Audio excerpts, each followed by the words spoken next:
Uduasha city, where the sun is a mirror and the moon a shadow. 800 years ago, the gates of death were broken by the Emperor Immortal. The 5 key bearers, however, had already unlocked them and walked right through. It is in Uduasha city they dwell. Now, the ghost field breathes next to our reality, lit by the eternal flame of the well of Udu. It is a second skin, a place where thought and will struggle against gravity and light. In other places, the dead congregate in the ghost field, but in Uduasha, the well city, the hell city, they fall straight into the flames. See its glittering districts, Kshitijpur, where the rich plot to buy the horizon, Bunda West, where the refugees of 2 different nations flock, and Pasarhandu, the vertical maze of market and murder. And here is Udepat, where the ceaseless temple resides. Its inhabitants, a family, a snake, and a god. The temple has stood since before the gods of this world were forgotten. Watch as it turns the wheels of revolution. Welcome to Desperate Attune, an actual play podcast about people who take risks so they can survive against the odds.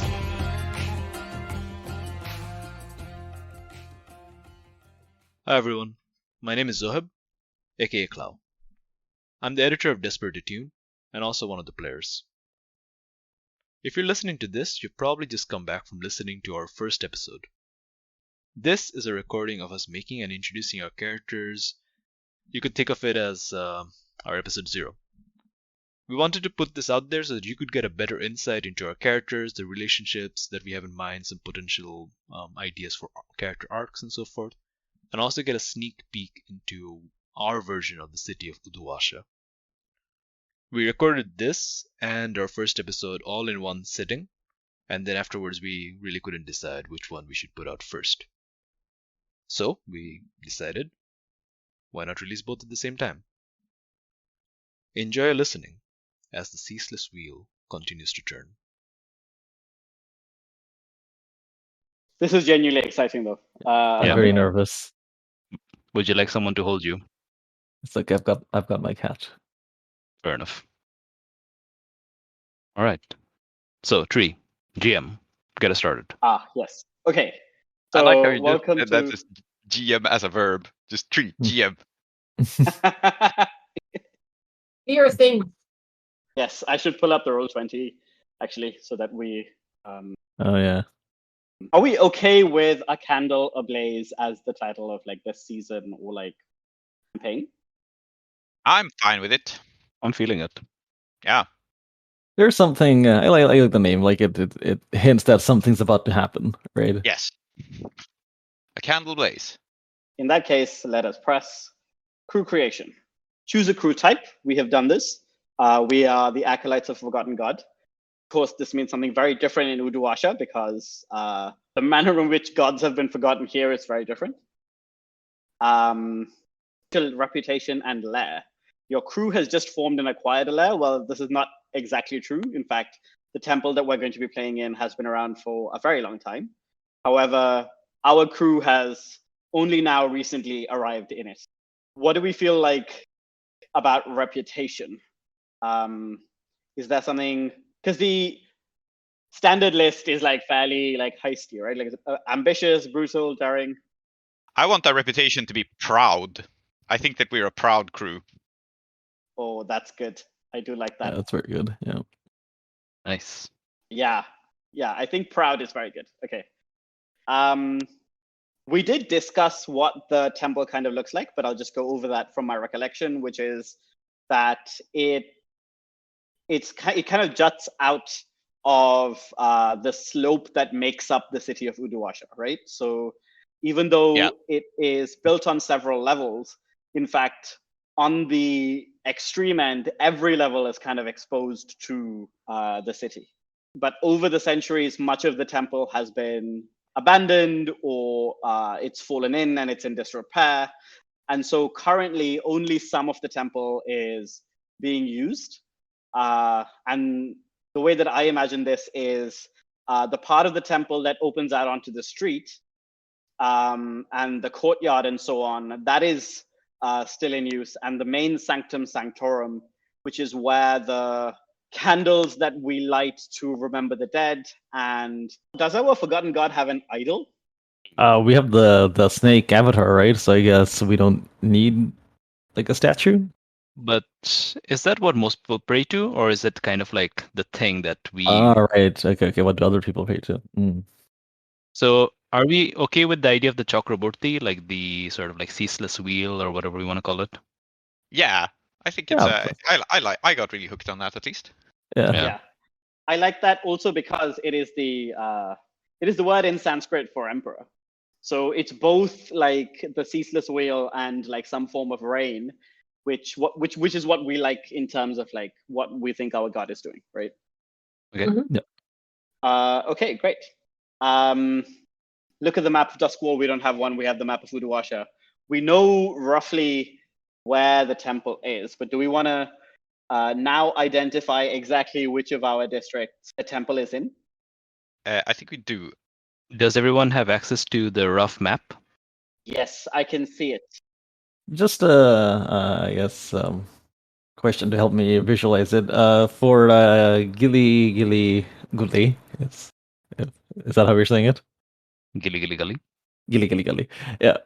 Like is it? What you said it's a crater or a crevasse, but it's like I mean it has to be huge, right? Like Yes. so much so that like a lot of sunlight. It's almost like a valley, kind of. Yeah, we could be there. Like I think it makes sense for us to be in a fairly like working class kind of like rundown, maybe a bit forgotten sort of place. We could even be in the Udu, which I have noted here as a district, as a landmark, but it probably should be a district, as it is in the book. I think it is a district. I think that I'm also interested. I think the old city is probably somewhere between Gilly Gully and the Udu. Yeah, I think we should be a bit further up to give our jutting temple some gravitas. So I think the old city maybe is more fitting. Ooh, okay. Yeah. So like right in the center of everything. I think. Yeah. I mean, are we imagining Uduasha as like a broad upside down cone with the Udu at the center? So what they said is that it's a caldera, right? So imagine that the top of a volcano got blown off, right? So yeah, that creates a fairly even pit, right? It should be, like you said, cone shaped, probably. Yeah. Yeah. So it's like broad, but like not too deep. I think like I mean like we don't have to follow the real life geology, of course, but usually what happens is like you get steep, like it's like I don't know, like the walls are very steep, but then it sort of levels off. So it's not like exactly like a cone. Like it's more like I guess it's more like a bowl, right? Like where where the walls are very steep at the edge, and it gets slowly less and less steep towards the center. I think it may be extremely cool to have it be a rather steep and vertical city. It's like a narrow cone rather than a wider cone. Yeah, I think so too. I think it's cool if it's narrow. Okay, yeah. And I think this also explains why like traversal is tougher, right? Because a lot of these roads are very tight corners and they go up and down at like a fairly like rapid incline. So if you're not careful, you will like fall and break your neck. Okay. So we're in the old town. I think it makes sense. Okay, are we saying the old town is like actually pretty wealthy with a lot of old like landed families in there, or are we saying it's a wretched hive of scum and villainy? I think it's cool if it's old money, but it's one of those like everything is changing. It's a cool epicenter for this sort of conflict between old and new, I think. So you probably have some penniless nobles that are like, or not nobles, I guess, because the actual nobility is powerful, but penniless old families that have like a bunch of heirlooms that they are too proud to auction off, but they also don't have any money. Probably next to like some new money people that have moved into abandoned mansions and are like, I mean, it is one of the like future. I don't know, like that's sort of how I imagine it. Places in the city that like the citizens take pride in, right? Because with like curated parks and like water features in like it's in the center. Yeah, exactly. What I'm going for is more pride than actual money. Yeah. Right. Like. Yeah. There what is Terry both, but Pratchett there's says more about, pride like, than money. the kind of person who puts who like scrubs their sheets to be like super white and then has nothing to Yeah, eat on yeah, them. yeah. I remember that. Exactly, yeah. Yeah, I think I like that. Yeah. All right. Okay. What do we want to call this? It could just be the old town. I'm thinking of, like, in general, not just in South Asia, I think across the world, like the old parts of the city are just old Puran cities, right? Shohar. Like old Budapest. Yeah, like old Delhi. You know, like it's just old X, right? But I think here, calling it old Uduasha, like implies that this is what was around before, like the Demon Princess turned up, maybe. Yes, I think so. That's what Um, I was thinking as well, because I said that some of these families have been around like before then. Do we call it Old Town or do we call it Old Well? Should we Since, I give it a mean, name Udu like is the that's well. not linguistically related to, like, I mean, a lot of the names we've been giving are South Asian, Middle Eastern. Like, should we give it a name that's not like that sounds like you can tell that this is linguistically like different? oh, what is Dutch for old well? Okay. Is out of put, but I think I think that would imply some sort of Scotlander influence. I think it is very funny to me if like the ancient, archaic, pre-Hadrati language is based on Dutch. It's unexpected, but Yeah, I think, by the way, Emma, not only have I decided this, I have also nominated you for any like future. If you find like ancient scrolls inside the temple, they will be Amazing. So just so you know, I'm going to be writing all of the newfangled forms in like some bastard mix of Urdu and Sanskrit. So, like the Europeans better pull your weight. Yeah, I think that sounds good. See, that's how it's called Udu. Odu. There we go. Oh, Yeah. I see it. Yes, very good, very yeah, good. Mind good. blown. Incredible. Yeah. Great. Okay. So establish your hunting grounds. Again, your hunting grounds. Is your hunting grounds the same place as your temple? I think it would kind of have to be. Although as a player of the noble sport of roofball, I also therein include the roofs, of course. They're part of our hunting Yes. ground. Okay, I think maybe that is what traditionally has not belonged to the temple that now belongs to you, right? Like, and obviously the roofs are, everybody knows the roofs are different to the buildings themselves. But ever since you've turned up, it's become clear that you not only like safeguard or are proud of the buildings, but also the roofs that sit on the buildings. Yep. Okay, in that case, yeah, the entire city is divided among larger, stronger factions, which I think is true of Uduasha as well. So who do we think the roofs used to belong to, and from whom you have taken them now? So what's the opposing roofball team? I actually have a good relationship with the opposing roofball team. I've noted them down as my vice purveyor, so we have a friendly rivalry. Yeah. And I don't think the teams like own the roofs in the same No, ways. I don't think they do either. I think it should be Um, some sort of cult or some sort of like civic institution. Right. Okay, then let's call it a civic institution then. Let's call it, I will come up with like a fuller description, but let's say that in fact there probably is a department of the civic infrastructure dedicated to maintaining roofs because of the way that like they are used in the city. Obviously bribing this department is also part of playing roofball. And there's all kinds of like home advantage, etc. Right? But like I think clearly they are formally chimney sweeps, because why else would they be on the roofs? yes, that's very good. Yeah. So let's call them the chimney sweeps for now, and I will come up with a better word. Yep. And let's say they are tier 1. It seems to me that like it is unlikely that they are so powerful as to be tier 2. but they are definitely like fairly well organized and can be a force to be reckoned with.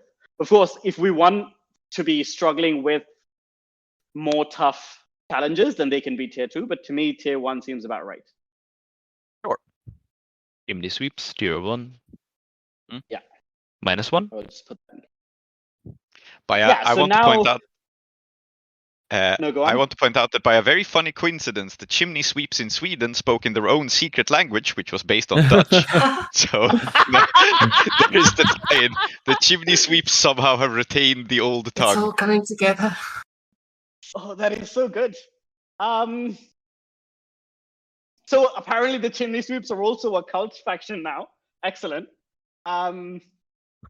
So currently, if you start with 2 coin, if you give the chimney sweeps one coin, you are neutral. If you give them 2 coin, then you will gain +1 status with them, or you can tell them to take a walk off a roof and just take -1 with them. Sorry, I missed the part about why we have -1 with them in the first place. Like, why?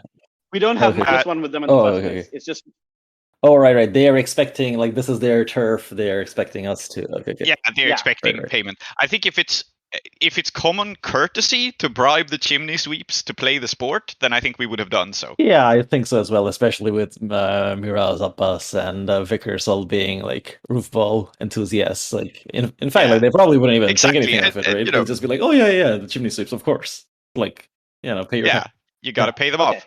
That said, I don't think we paid them like a big deal or anything, so they're probably just neutral. We have like bribed them to Yeah. look the other way, and that's it. Yeah, I think like this. I'm just gonna write the words NPC here, but you definitely know one person, right? Like with whom you made the handoff, and like the temple is on good terms with this person. And like by good terms, we mean that like you know them, they know you, and you're not necessarily on the out, right? Yep. So like I will decide who that chief chimney sweep is.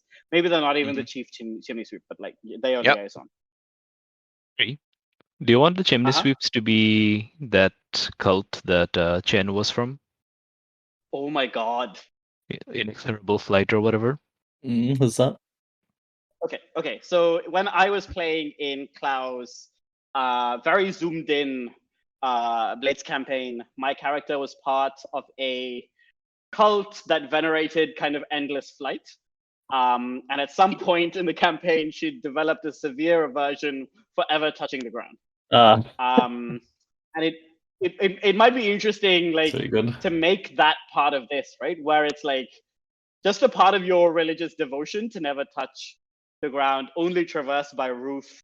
They probably have all manner of ritual like associated with this, but I like that idea that like there is something in being high up and then falling and so on that like is very important to the chimney sweeps. Yeah, we call them the pigeons. Yeah. Or the gargoyles, something like that. Yeah, let's do the like a flying gargoyles. animal. Yeah, the gargoyle. I like the I gargoyle. love the gargoyles. Yeah. Yeah, I think it's a fitting name. The gargoyles are up on the roof again. Yeah. And they're also the things that you have to appease to play roofball. Otherwise, they will fuck you up. Okay, so that's your hunting grounds and your faction. Choose a special ability. I think before we do that, we should go through the cult's god creation process, which I am looking up now. Yeah, I've never played a cult. Luckily, we have two Yeah. veterans of the Yeah, we most have successful two cult. old heads. Yeah. Name your deity and describe it with 2 features from the list. So we have named it the Chakrabarti, and we have also named it the Flaming Serpent. So we love having more than one, and we love having like contradictory. It is a So snake the and a wheel. There you go. Yeah. The features here, I don't think we have to necessarily stick to them, but the features are alluring, cruel, ferocious, monstrous, radiant, sinister, serene, and transcendent. And we picked 2. Yeah, I would say here, I think that like maybe like something like eternal or like inexorable makes a lot of sense. Yeah, Right, yeah. like- Eternal, totally. Let's. Yeah. I'm with you on that. So yeah, one of them will be eternal. And the other one, Eternal and unpredictable as its two descriptors. Oh wow! Yeah. Yeah. Uh-huh. Yeah. Yeah. I like that. You always know that it will be there, and you never know what it will be. I mean, it's a time god. It sort of makes sense, right? Time is Yeah. a given constant. You, But you see, just like a snake sheds its skin every year, our god so sheds its former self to be born in yes, Oh my god. Oh, that You're makes no gonna make sense at such all. a good uncle. Like that's just amazing. Yeah. Miraz is Uncle, just you gonna just be made that filled up on the spot. Miraz. Miraz, listen to me. The cobra, right? Miraz, are you listening? Is patient. Yes, Uncle. Yeah, you know what? I'm gonna have Abbas like always like relate whatever he's doing to like the behaviors of different snakes. Like it's never gonna make any sense. Like he's not Good. doing anything. It's like Miraz. The viper lays in its lair for months. It's patient. He's doing something. The cobra is always striking first. Miraz, you have to strike first. Oh my god. Yeah. I hate this person already, and I'm gonna make for him at least 3 more uncles and aunties to be friends with. Good. So great, yeah.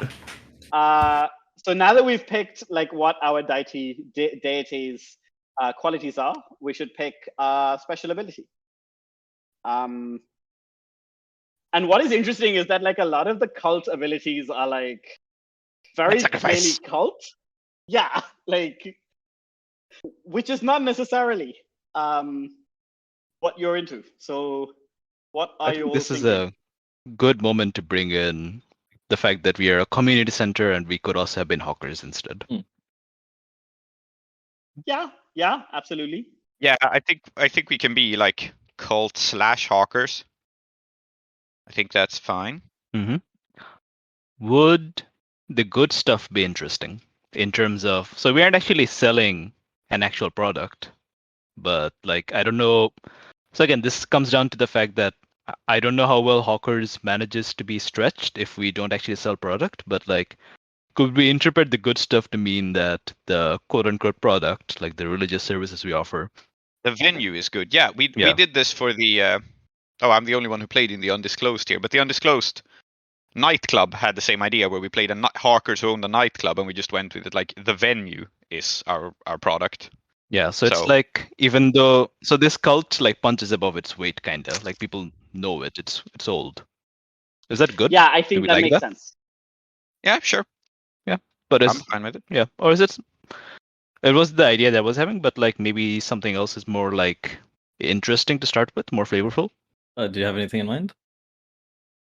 I like your idea, to be honest. I think the good stuff makes sense because I think it provides us with a good fictional reason for people in general to know your cult as opposed to like the various myriad cults that exist across town. Yeah. Right.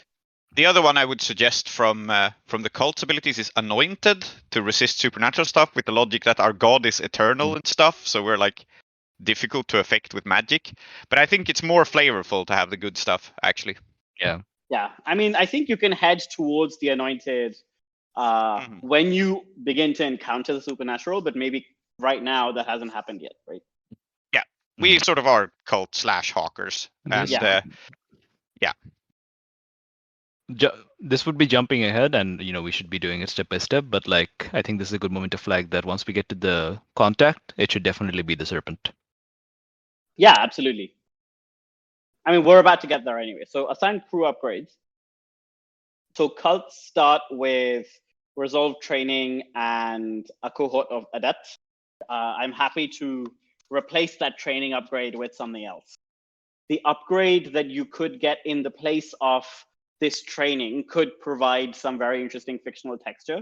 Whereas with resolve training, it's like, oh, okay, I'm training, I get to it. And like, you can always train anyway, right? What the upgrade is giving you is that extra XP in that track.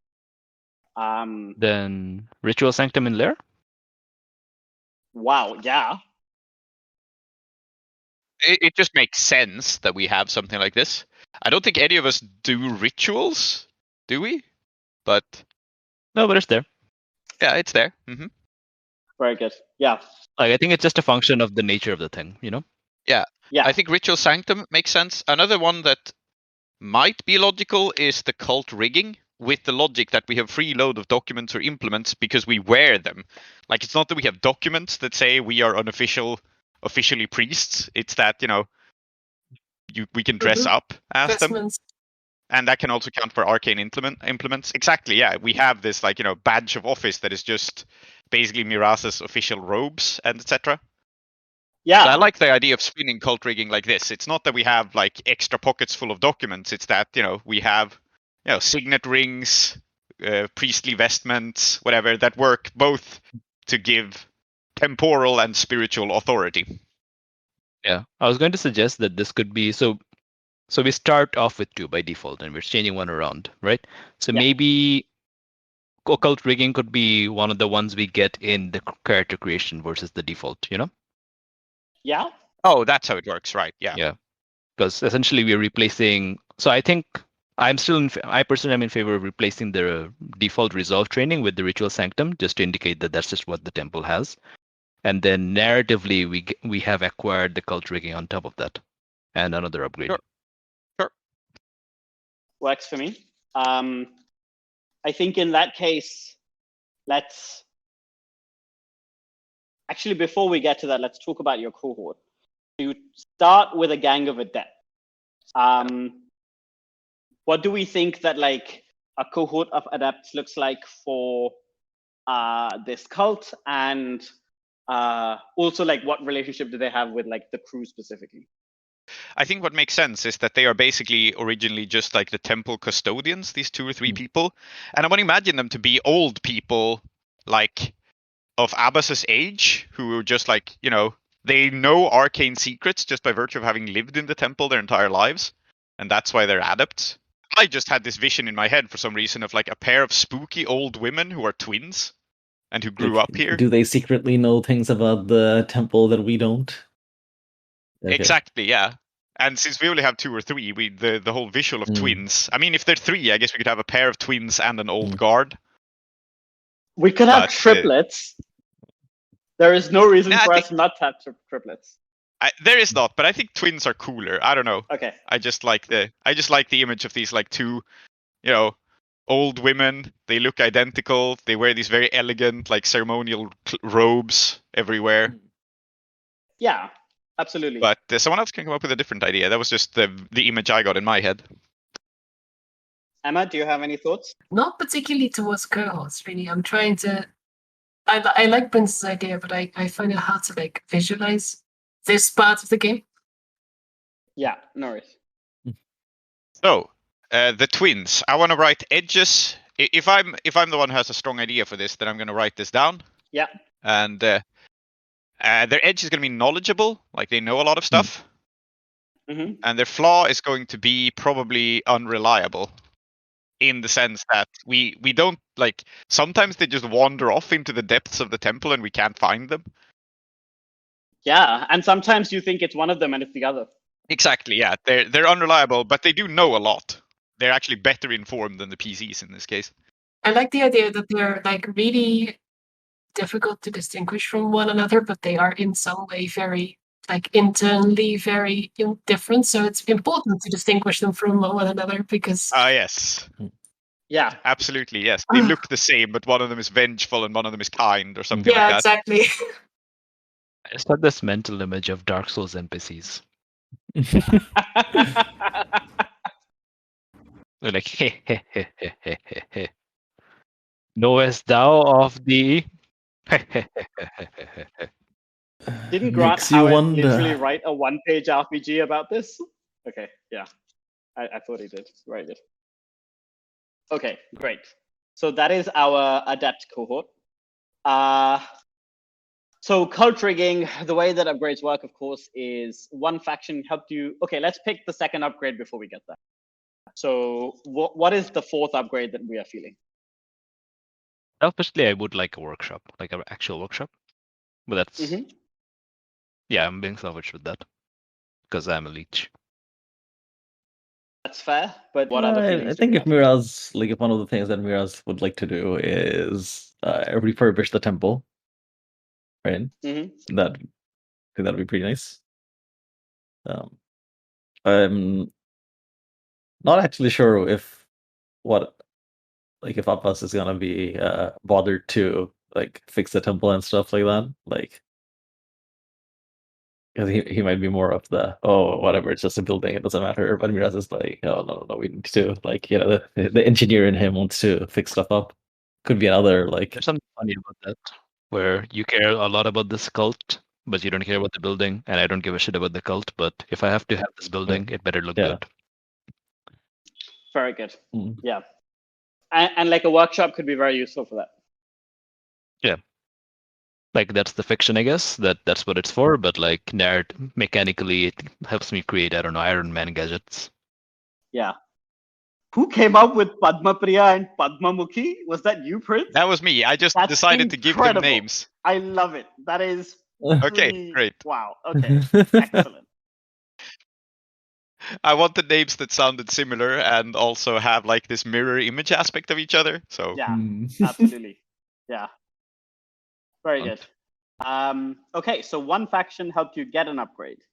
Let's say that the upgrade that you were helped to get was the workshop. I think someone helped you clear out whatever it was that was earlier in the place where the workshop now stands. And now you have like a fully functioning, if a bit like, it's still a bit like musty, right? Like you still need to air it out, I think, before it gets like properly ventilated, but serviceable. So if it's like my workshop, like I'm the Mhm. one with the hookup, Mhm. so I don't really know that many people who know Dosha. So Mhm. I think what I would know though is the foundation. Nice. Okay. makes sense, yeah. Yeah. Yeah, let's bring the foundation in. They're an underutilized faction and they're cool. So Yeah. Yeah. weird Yeah, yeah. Freemasons. Yeah. Excited to see how they look like here. Yeah, and they were like very useful, right? Because they turned up and within about 2 or 3 days diagnosed exactly what they needed to do. And I think they probably like gave you the impression that they could do the same for the rest of the temple, but they would expect to be reimbursed and like it wouldn't be free, but you would absolutely get like a incredible job done by them on the place if you wanted. Excellent. So they are led by this person, and they're based in Golampit.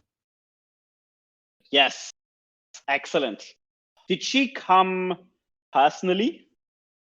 Did Fawzia Ansedek come to see your temple, or was it the kind of thing where she drew up the plans and everybody knows the plans must be delivered to the letter and she's doing something else? I think in Uduasha they're just a tier 1 gang. Mhm. Like it's like a new concept here.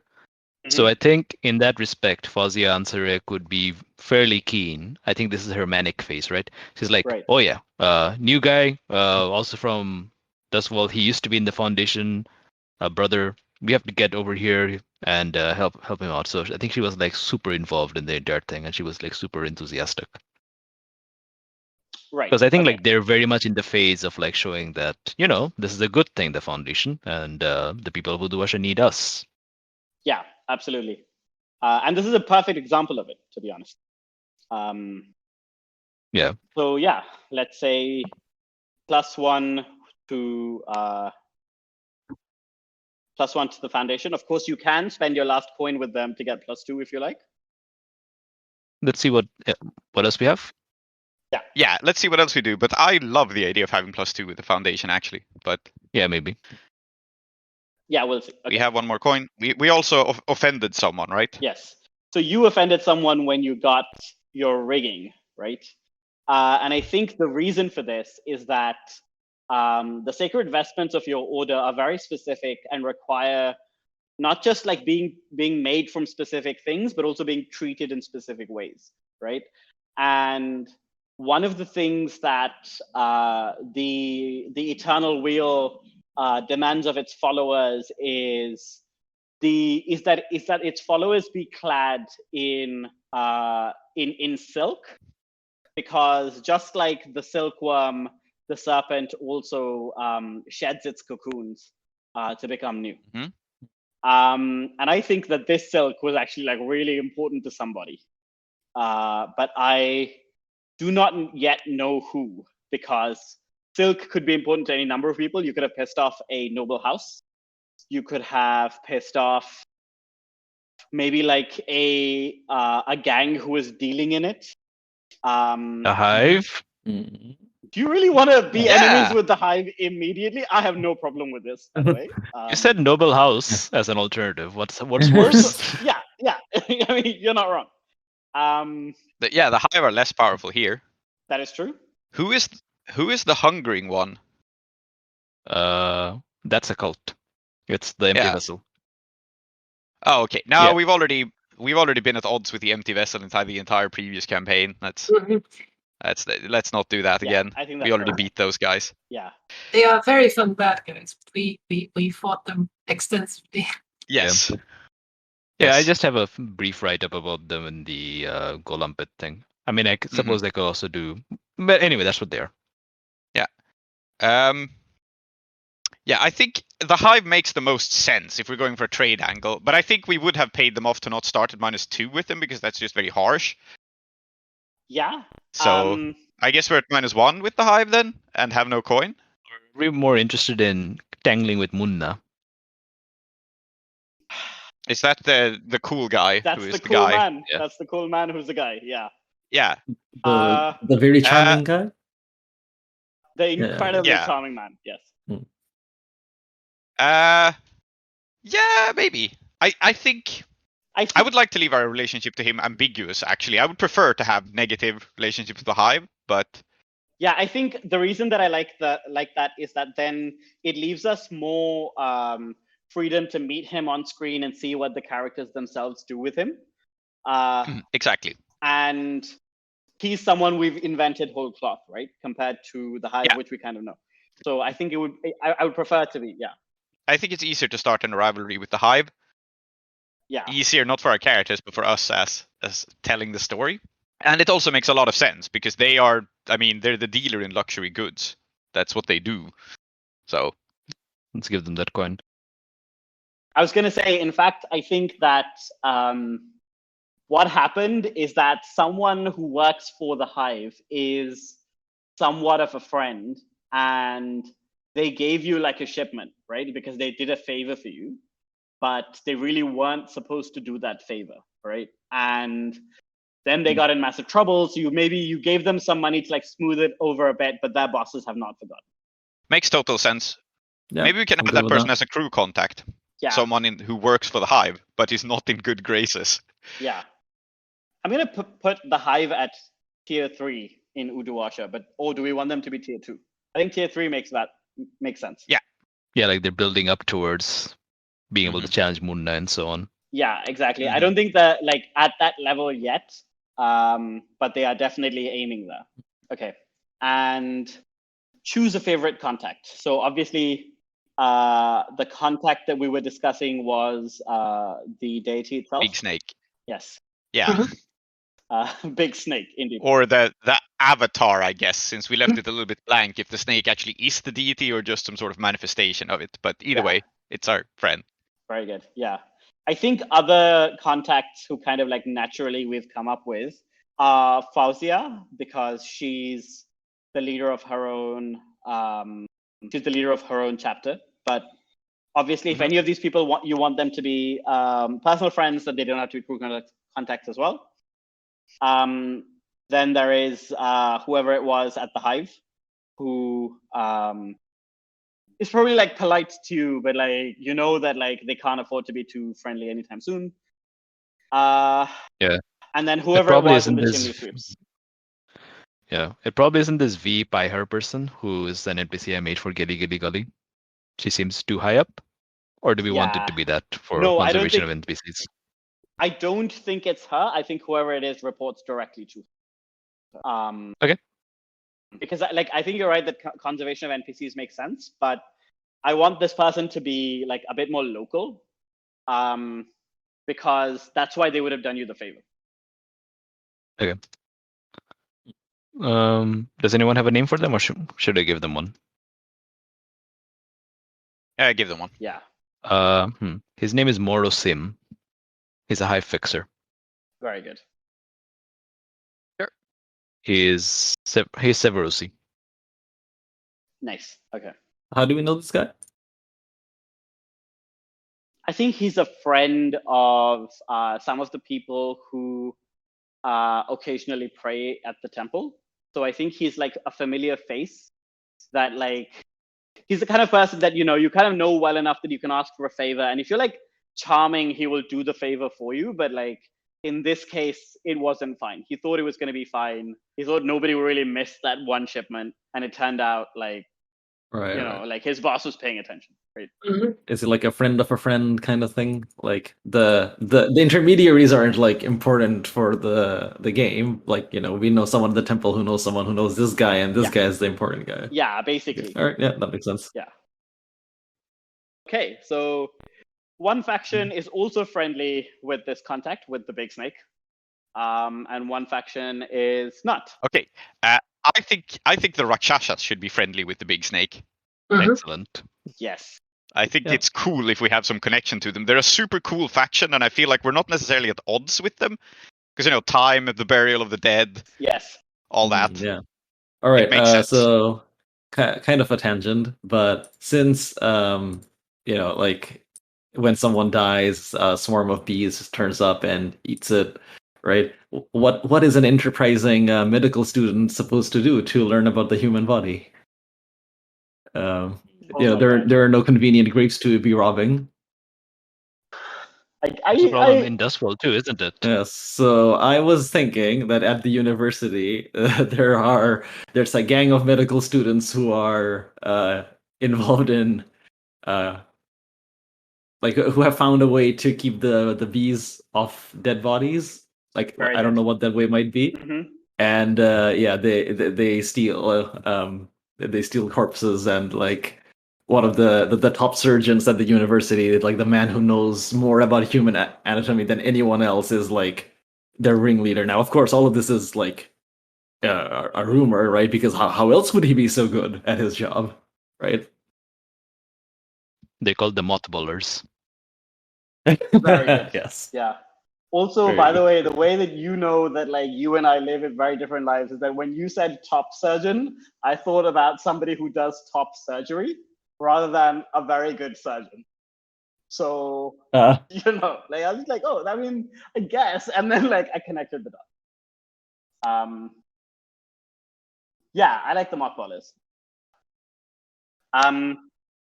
I was just thinking, in fact, that like I think the people who are like pissed off with your big serpent are the hull makers, the ones that use wax and so on, because I think that if you have a very large snake that sometimes appears and doesn't appear, that maybe it sometimes like destroys experimental hollows. And I think that like, in fact, That's what it does in its free time. That's certainly what they say. It destroys experimental colors? Experimental colors, definitely. But I meant experimental hollows. What are the not hollow hulls? What is the Hulls? Hulls. I was proposing that we call them golems. Yeah, I was thinking that. Like when you said wax, like hulls, I was like, oh, this is just a golem, isn't it? Yeah, I think like hulls are like what they make in Dustworld. Like this mechanical thing, you put a spirit inside, whereas these aggregations of spirit wax, I think they call them golems. Yeah. Right. Okay. I just now had the horrific image in my head of like if they're made of wax, of them as gigantic living beehives with swarms constantly around them, crawling in and out of their bodies. That is definitely fucked up and now canon. Fucked up massive beehive hulls. Okay. Right. Oh god. I missed the discussion about the friendship between the Rakshasas and the serpent because the internet shorted out. But I was just about to like voice the thought that the Rakshasas might have access to the serpent as well in a way that they can sort of feed it. Yes, I love I don't that. know if that's Yeah, that's no. exactly what was discussed just now. No, but that's very Because they cool. are like disposing of things, right? Yeah. So Mhm. I have this image of just like the temple basement being actually really deep, and they have a back door for like direct access. Mm-hmm. Yep. Yeah, and I think Absolutely. sometimes the snake leaves through the back door as well, and gets in trouble Yeah, with of like course. things, right? So it's probably just like accidentally stumbled upon like a very delicate trial of this hull that was like occurring, and absolutely wrecked it, and then walked away as if, or like slithered away as if nothing was happening. This thing has the energy of an aggressive cat. Yes. Aren't you Yes. so glad that you've made it your close friend? Yes. Yeah, so I think that like That's this entire secret life we don't know about. yeah. Mm-hmm. And I think that's why the what are we calling them, by the way? The people who make things with wax. They have a name? Chandlers. Ah, yes, the Chandlers. Chandlers, yeah. So I think it's -1 with the Chandlers. Of course, if you really like, you could be +2 and -2. But unless you want that, it'll be +1 and -1. Let's start plus. Actually, maybe this is where the heart of our conflict lies. Maybe this is where we are +2, -2. What do we think? I could see the argument for it here because both of these organizations are kind of involved with religion and tradition in a more active way. Say again, which two factions? Rakshasas and the Chandlers. Okay. The Rakshasas and the Chandlers, yeah. I definitely feel if the Rakshasas actually go to our temple, Yeah, all then the we'd probably time, have a then +2 with we'd be pretty close. Mm-hmm. Yeah, and the Chandlers must be really mad about that hull. Yeah. Or golem, whatever it was. Thingy. Yeah. Yep. Okay. Okay, so we're +2, -2. Very good. Choose a favorite contact. You picked your. So wait, just think I don't know if I missed something or didn't get it. So what is it about our snake god that may piss the Chandlers off? Like, how does it interfere with the golems? Basically, because your temple has a back door into the vast undercity, the snake has in the past managed to sneak into the undercity, and at some point, while slithering through this like labyrinth, it encountered the trial of like a very sensitive and very experimental like waxwork golem that probably like it was like maybe the first or second time it was like being live tested, and certainly it was not meant to be live tested against a snake. And the snake would have turned up with big, rabid cat energy, looked at the thing and gone, "Oh my god, this is so interesting," and like knocked it about a few times. And then the second it stopped responding, I see. it became bored and left. But then the golem was left like in the alley, and like Like, what if the waxwork golem, like, because they are aggregates of like dead people, right?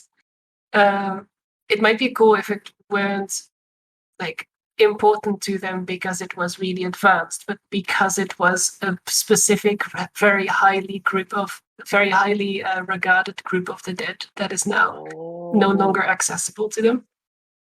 Yeah, like a particular family. Maybe like I also like this because maybe the snake is interested in it, but also the dead are like is particularly like something the snake is interested in generally, right? Because the Rakshasas feed the snake corpses. So the snake is like designed to be attracted to this thing, and it's so weird and so like outside its regular experience that it like hones in on it, right? Yeah, more and more this snake sounds like a big cat. Just like yeah, okay, I love that. That is actually crew creation done. So excellent. the next thing that I want to do briefly is discuss an inciting incident. So I was thinking that just to get the ball rolling, that we would like have a classic like someone turns up at the temple seeking sanctuary kind of score, right? So like while we've set up like lots of like interesting like tensions just for score one and like to get the ball rolling, we have something that's kind of unrelated to all of that, and all of that will tie in. Yeah. Right. And because we were talking about Uduasha being a place where like it's quite metropolitan, or like it's quite cosmopolitan, sorry, and we have like Scotland revolutionaries who show up. We have like a Scotland refugee seeking shelter here, which is not, I think, something that like really ever happens. And then like you have to do something in order to like make sure they are safe in some fashion. Okay, how are we feeling about characters? Yeah, I would like to do a round of character introduction. Get a feel for who they are. Yeah, I think it would be nice to have a proper intro. Yeah, I volunteer our dear leader Miraz to begin. Yeah, okay. So Miraz is Miraz Chakraborty. He's from this family, right? Of snake cultists. That's how he imagines it, right? And I think like he was raised well in the faith. I think he was raised in such a way where he was religious, but kind of imbibing his father's religious beliefs, which were a little contradictory in the sense that his father was the head priest of the Temple of the Chakraborty, or the Temple of the Flaming Serpent, whatever name you want to call it. He was the head priest, but by actual profession, he was an artificer. And he was really enamored with accuracy technology and accuracy learning. So he raised his son to both kind of venerate the family lineage and the family temple, but while also kind of like giving him the message that, there's other forms of learning. There's more modern ways of doing things, right? And I think the older they both got, the more they were leaning into like the accuracy side of things versus like whereas the temple became more of a lip service kind of thing. And because of that, Miraz, when he finally managed to become an adult and he got a scholarship to study in Akros, he went to Dustville, studied at Charterholt University, where he studied as a sparkwright. By that time, he kind of like was ready to shed not just his Iruvian identity, but like most specifically all the stuff that, all the family baggage with the cult and everything.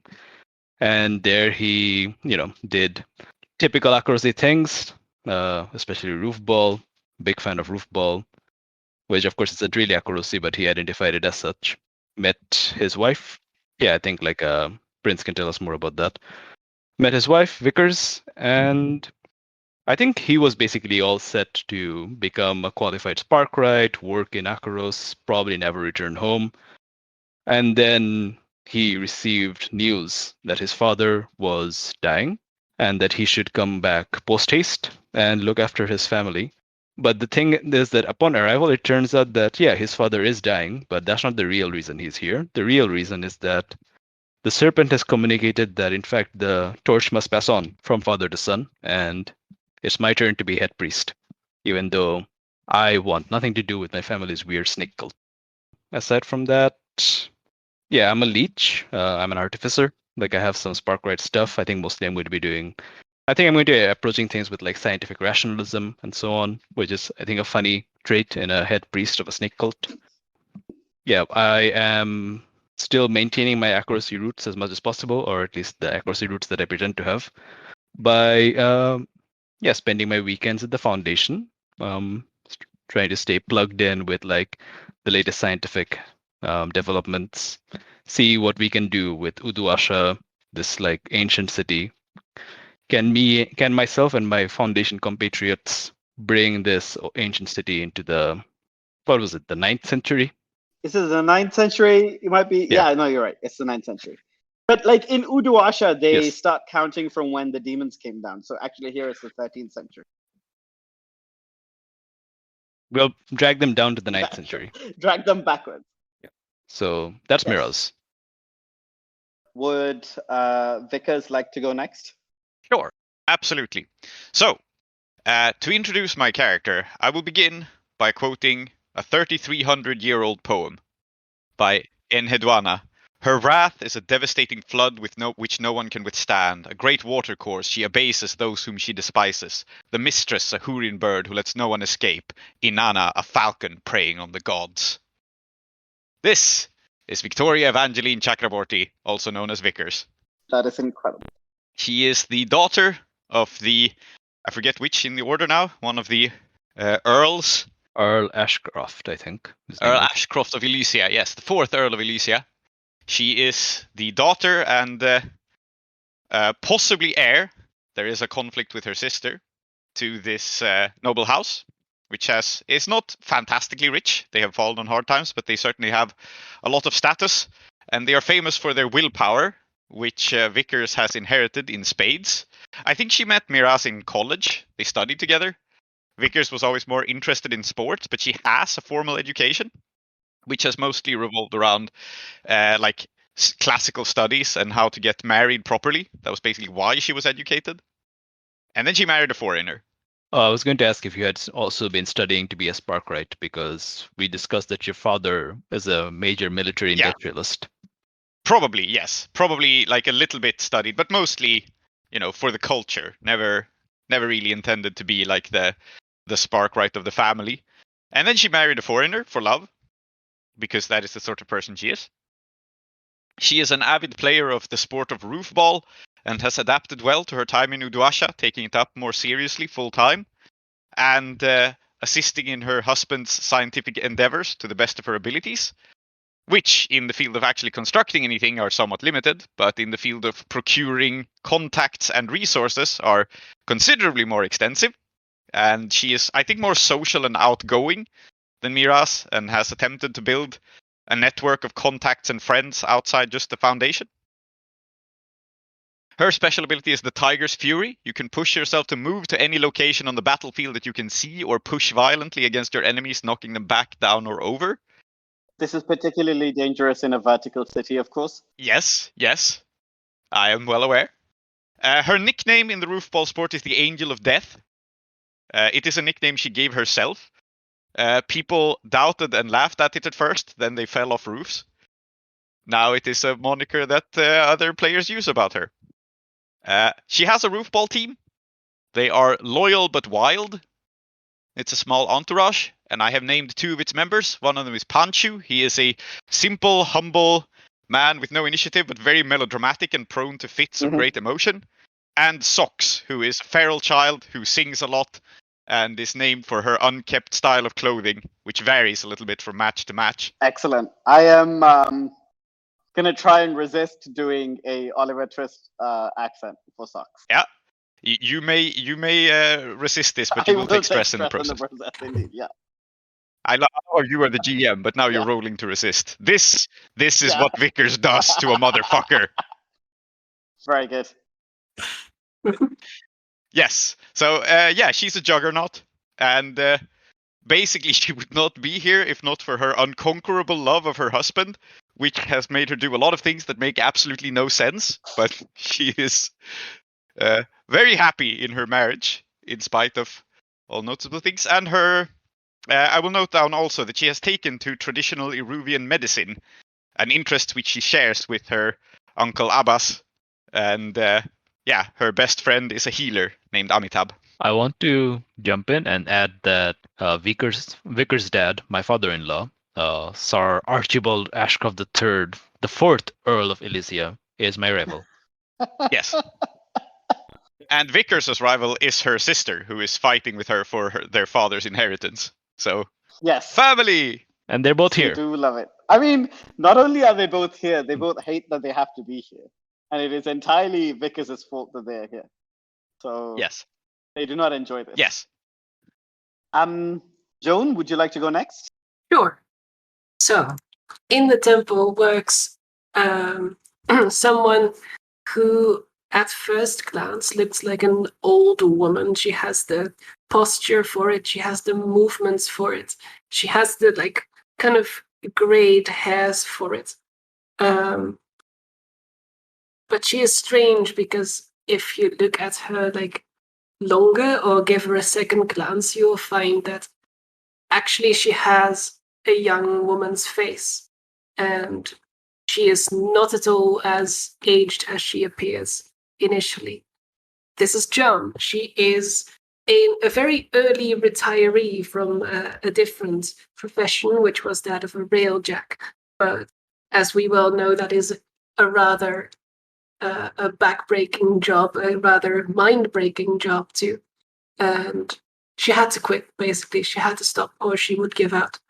At which point she had to find something else to do.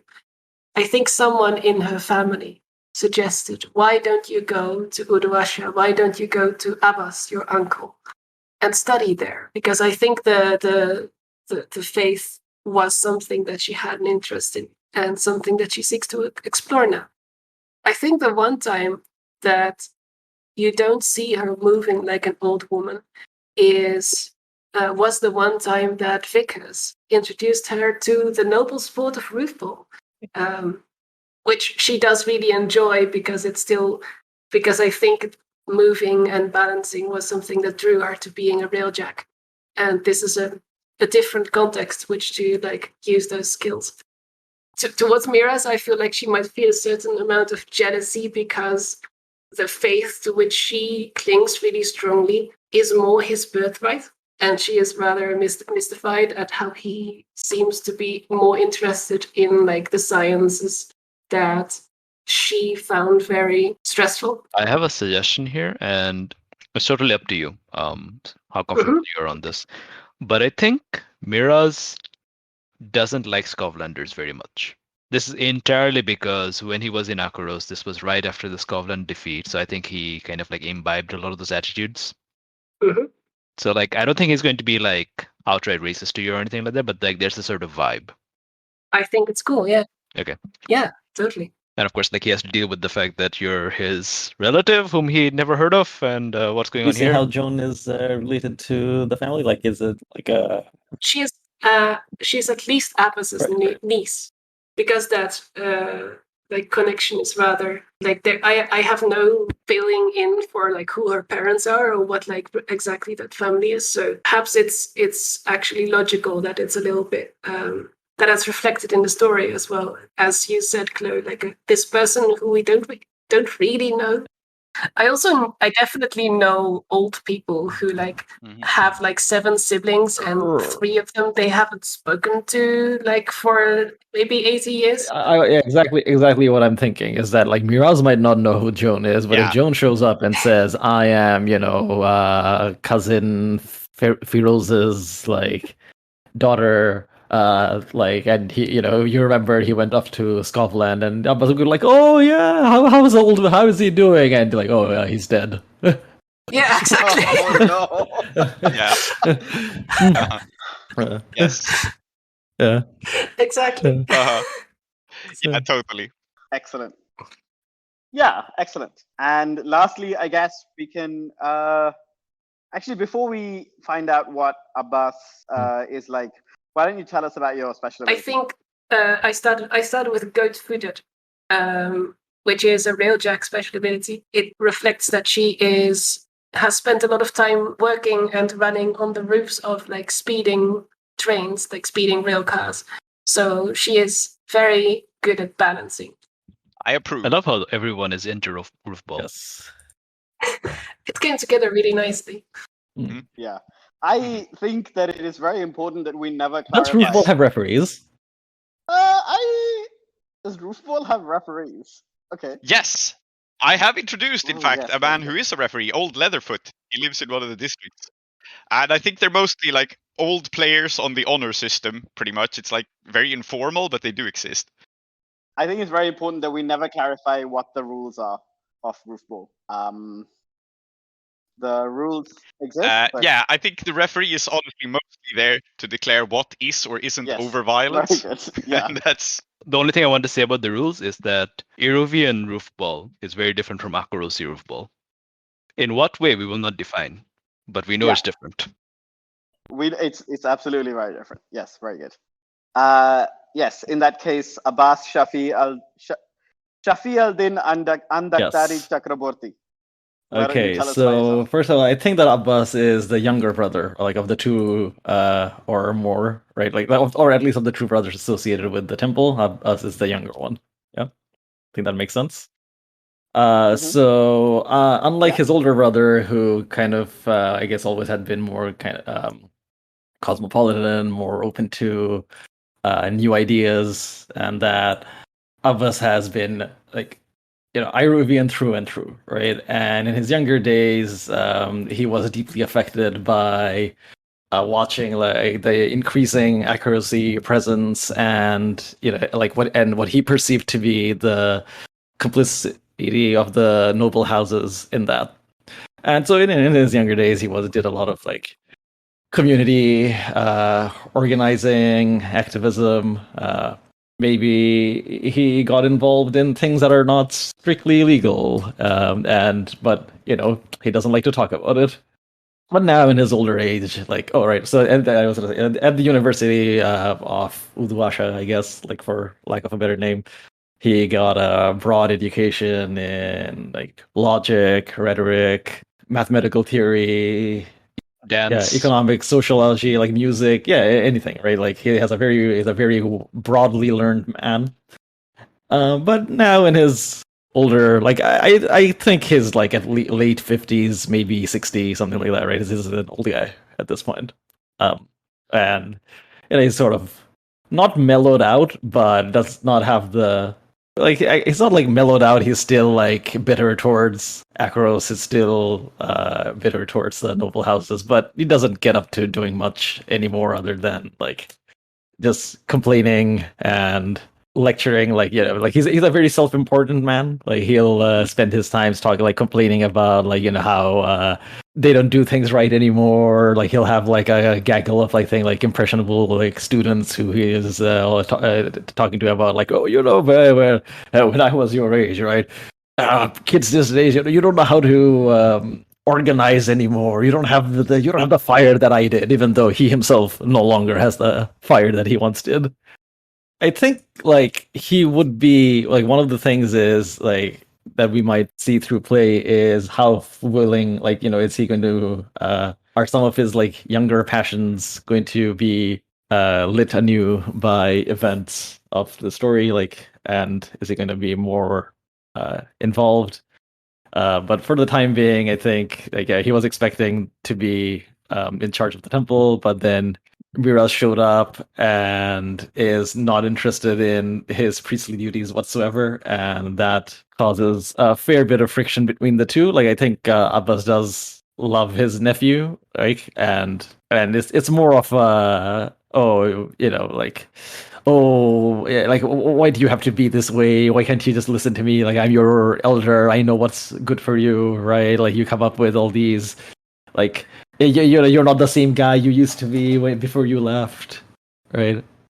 Like that kind of thing. More who else all right, and with Vickers, I think he's like, I think there was like an initial kind of like shock when he's like, you've married her? Oh, I mean, but like kind of trying to hide it. Like he's obviously shocked, but he also knows that he shouldn't show it, right?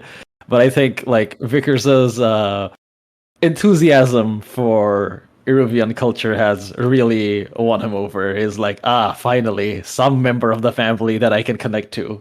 Oh, and I think that leads into another aspect of Abbas, which is that I think we said he's divorced, and I think he does not have any children, right? So I think that really leads into like that plays a big part in his dealings with Miraz, where he kind of wants Miraz to be like his heir, right?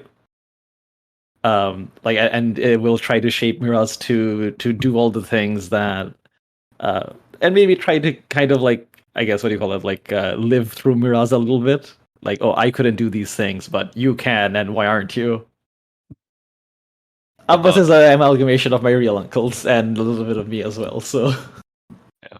I think one thing I want to add is that when I was young, and things were a bit more 50-50 in terms wait, of... you as in Miraz or you as in you?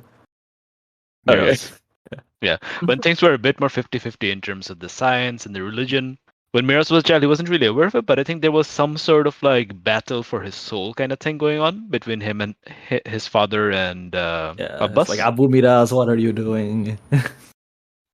this was maybe like a big thing between the two brothers, like actual arguments have being had when I wasn't aware I of think them. this is the kind of argument that they've been having like since they were maybe teenagers, even, right? Where I think like what's his name, Zanni, or Zajidan. Zajidan, right? Or Bhaiya, brother. He is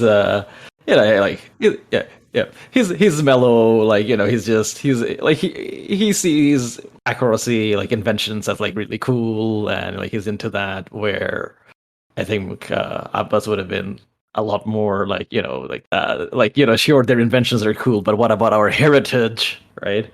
Would you abandon your heritage for mere constructs? And this would be the kind of thing where I expect like brother. It's just more fun to call him brother. Brother is more like, oh, just leave me alone. While Abbas is like, we need to talk. I think that's quite funny as well. If like Abbas is a younger brother, I think Abbas like both wants someone to like he really wants someone to validate his like someone close to him to validate his feelings, which is something he has not had, right? Not from someone senior to him and not from someone like junior. Like that's why he is really taken to Vickers. That's why he's got these like this gang of students that he likes to hang around with rather than like as a kind of way to just compensate for that. But I'll have to figure out like what his relationship with the like the revolutionaries and the like especially like the what is it Tardal Ajanib is, because he, like I said, it would have been like involved in this stuff before and no longer is. I don't know. Maybe like there are people who are calling for him to come out of retirement, as it were. I like the idea that in our crew, the only two characters who are really interested in what Abbas has to say are the two non-Iruvians. Yes, I think that's a lot of fun. Like I don't think he's like I expect like Abbas doesn't care too much about like ethnicity, more like culture. Like I mean, or at least he says that he doesn't care about it. He cares about it a little bit. Like Abbas in his own like the way he sees himself as the guy who's right. Like he's the one progressing. But he's progressing in the right way, right? And that's different from the idea of progress that Akros has introduced. All right, yeah, I think that's Abbas, yeah. Very good. I think we have like our crew. There's a couple of things I'm curious about. So when Miraz first arrived in Uduasha, what did that like transfer of power look like? Because it seems to me that like Miraz's father is kind of easygoing and not very like concerned with the kind of thing that Abbas is concerned with, but he's clearly also looking to the future, right? So like he's asked Miraz to come back, for some definition of quote unquote asked, and then like made him, if not the head priest, then like the next in line, right? So what has that done to the relationship between the people in the temple and the people who have come from I out think of the this temple? leads into like that relationship where Abbas like he does love Miraz, right? Like I think he does have like a genuine connection with Miraz, Yeah. and so it's he's feeling both like proud in a way, like, oh yes, my nephew, like the person I want to be my heir, like Abbas doesn't have any children of his own, like he's come back, he's gonna take the reins. And I think the resentment is gonna build, like a little bit of resentment will build more slowly as Miraz rejects these duties, right? I think maybe there's a little bit of like initially Abbas is hoping that Miraz will accept this, like, even though he has no reason to believe this, right? But there's a little bit of hope and he doesn't feel too bad. It's like, oh yeah, it would have been better if it was me because I know what to do. But this guy, Miraz, like, he's young, he'll learn, I'll teach him, right? And then as Miraz does not respond, that's when he's gonna be like, oh, okay, like that's gonna cause some tension. I think, like, I don't know yet. We'll find out like how much Abbas will try to subvert Miraz's position. As it turns out in the handbook over here, that actually the head priest can be voted out by me. Say that really? That'd be amazing, Uncle. It says it right here. It mentions me by Okay, name. okay, you know what? Actually, I think this is a lot of fun because where Abbas is trying to subvert Miraz and the Miraz wants to be subverted, but the other devotees are like, is that what it says though? Because I don't remember that being there. Can yeah, so neither can get Yeah. what they want. I think the linchpin here really is the serpent. Mhm. The serpent's like, tag, you're it. Yes. Yeah. Yeah. Uh-huh. So you got Yes. tagged. Your career got ruined because you got tagged by a giant snake. Joan, I think you have also been tagged by this giant snake, right? Like, it's perhaps the way that like you are comfortable here is because the snake has made you comfortable here. Like, what has the snake done?